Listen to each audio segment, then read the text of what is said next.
Ever wondered what the stars sound like? You know, the ones that at night talk to each other, the things that gives us our light. That's what the Estrella is, and I got that off the Linso website. Dude, if the stars are talking to you, you should seriously see a doctor. I think many folks have been waiting for this IEM since Jay mentioned that it welcomes competition from IEMs up to $1,000. Today we have it in the studio, the ZIIGAAT Estrella. Welcome to the Super Chunk Show. So yes, these are the latest collaboration between ZIIGAAT and Jay.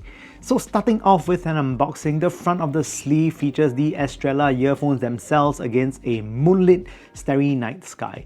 This is pretty much standard ZIIGAAT stuff as you have seen before in other models. On the side, you have the configuration of the IEMs themselves, which we will talk about a little bit later.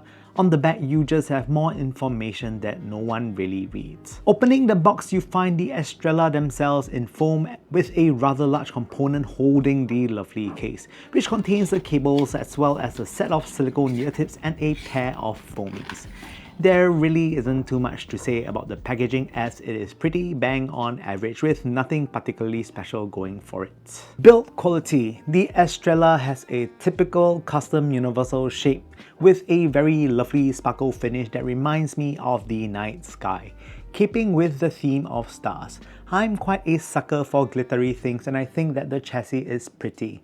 The faceplate features even more sparkles and kind of reminds me of the Milky Way if I squint my eyes hard enough. Towards the top of the IEM are the backport and the 2-pin female socket. I'll spare the Estrella the sit test because it's just so sparkly. Or maybe I will not. There's no mention what material the Estrella cables are made of, but they come braided and is terminated to a 3.5mm plug. Inside the Estrella is where things get a little bit more interesting. It features 6 drivers per side, 2 10mm PET dynamic driver paired with 4 balance armatures from Sonion or Knowles. These components are then put through a 3-way crossover that divides the sonic workload. The Estrella is a new take on the classic hybrid IEM sound where bass is handled by the dynamic driver while the mids and highs are rendered through the balance armatures. What is cool about the Estrella is that ZIIGAAT doubled down on this, making the bass more expansive and dynamic through the use of dual dynamic drivers, which help enhance the IEM's dynamism. I found myself enjoying watching movies with the Estrella due to this impressive dynamics. Through its dynamism, modern compressed recordings sound more lively as well. There have been also whispers of a tape mod going around, which I will show via a graph of the difference that it makes. You can see it here right now. Essentially, the tape suffocates the dynamic driver, cutting off access to clean, fresh air. As a result, the tape mod reduces your bass response, but that isn't the end of the story. You get reduced dynamics, but you also gain faster bass transients with the tape mod applied, causing a shift in perception towards a slightly more vocal-centric sound. Also, just so you know, you can try the same mod with any other dynamic driver bass IEMs as well. The review will be based on the stock tuning of the Estrella. I would also like to point out that the Estrella benefits from burn-in quite a bit. So if you bought a new pair, do run them in for about 24 hours. I noticed the bass improves quite a bit and become a bit more relaxed and faster. So some of you have already discussed in some Discord somewhere that I gave it a rating that was before burn-in, but now I have updated it with the ones that is after burn-in, so you can look at that. Bass. Although the graph does not suggest that the Estrella is a bass hit IEM, I found that the bass here is certainly plentiful and powerful delivered through dual 10mm dynamic drivers. You get more surface area and more immediate delivery of bass frequencies. The bass is expansive and highly dynamic, making this a great IEM for watching your latest action movies. Transient here is pretty decent but can also be a little bit faster through the use of the tape mod. Resolution is also good and the rumbles are thoroughly satisfying. Mid-range, vocals are distinctly separate and clear enough despite the elevated perception of bass. I found that they have quite a full character. Tonal weight wise, it sits nicely in the natural warm category. I like how female vocals are rendered here as there is a nice focused tonality.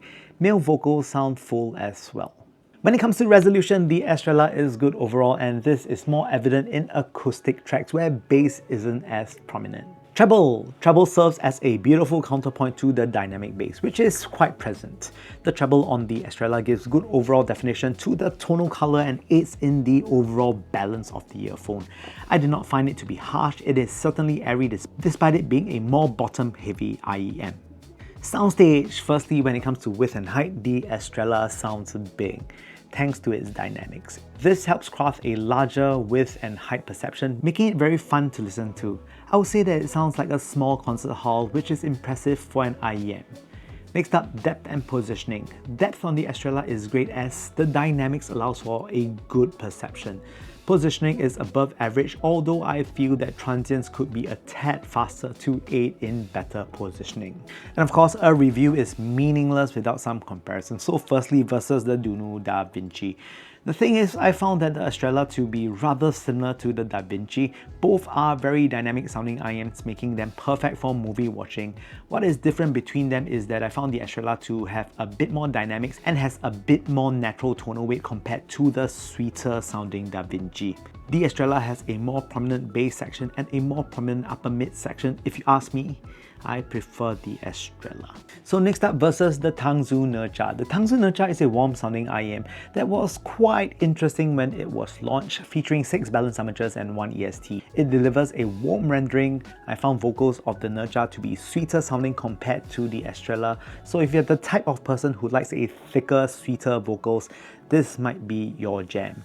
But the Estrella strikes back as the dynamics on it is also highly addictive in a different way. It has a slightly leaner tonal weight which helps with vocals sounding a bit more focused.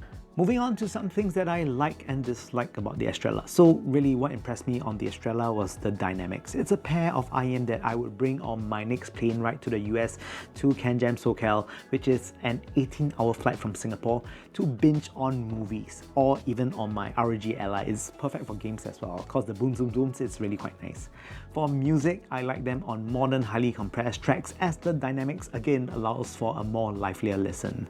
Next up, some things that I do not like on the Estrella. So I really think that the cable provided could be better. It is not the best feeling. And besides that, there really isn't much going on in terms of packaging. It's just really box standard. It's a box to keep the IEMs in. It's not really special. And finally, rating. So here is where I rate the Estrella. Firstly, when it comes to bass, it is plentiful and dynamic, which makes music exciting to listen to. It's a solid 7, but I do wish for it to be a tad bit faster, which can be achieved through the tape mod. But then again, I rate things stock, so it's a 7. Through the tape mod, I'll probably give it an 8. It'll be rated higher, but you know, such is life. Mid-range. I like that the Estrella maintains a more natural tone rather than an overly warm tone, allowing for a more focused upper mid-range rendering, which makes it a more endearing listen. This is a solid 7.5. When it comes to treble, treble is beautifully balanced with bass, adding depth to the overall music. It isn't harsh and has good detail, a 7. Resolution. On quiet tracks, the Estrella displays beautiful details, but when music becomes a bit more complex, it renders resolution slightly less than on quiet tracks, a 7. Soundstage. This is where things get interesting. I like the width, height and depth on the Estrella. Positioning is good, but it's not on the same level as the other aspects, so in terms of a scale, this will be a 7. And lastly, the most important factor, the enjoyment factor. I must say that I enjoyed the Estrella more than I expected to, and this deserves an A.